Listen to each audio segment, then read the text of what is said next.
Beginner लेवलला एक छोटस 10 ते 15 मिनिटाचं मॉर्निंग रुटीन काय असेल? काय आजकाल जे धकाधकीचं जीवन आहे त्यामध्ये माणसाला हे स्वतःकडे लक्ष देणं वगैरे या गोष्टी अवघड वाटतात. त्यासाठी 15 ते 20 मिनिटाचं सिंपल रुटीन काय असावं. तुम्ही तुमचं फ्रेश झालात, सकाळी उठल्यावर एक ग्लास कोमट पाणी प्यायला की 2 ते 3 मिनिटं शांतपणे बसा. तुम्ही स्वतःला धन्यवाद म्हणा की तुम्ही आजचा दिवस बघताय. त्यासाठी एक 2 ते 3 मिनिटं घ्या. ग्रॅटिट्यूड मेडिटेशन म्हणतात त्याला.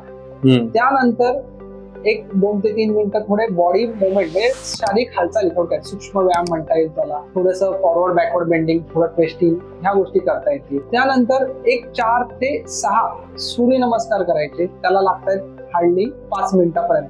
त्यानंतर 5 मिनिटं एक तर पहिलं झालं ऍबडॉमिनल ब्रीदिंग तुम्ही करू शकता. अदरवाईज नाडीशुद्धी प्राणायाम, अनुलोम विलोम यासारखे ह्यापैकी कुठलं तरी एक 5 मिनिटं करायचं. याला शेवटची 5 मिनिटं यामध्ये काय करतात, तुम्ही डोळे मिटून शांतपणे फक्त बसून राहायचं. तुम्ही ह्यात जर सातत्य ठेवलं तर तुम्हाला त्याचा रिझल्ट मिळणार.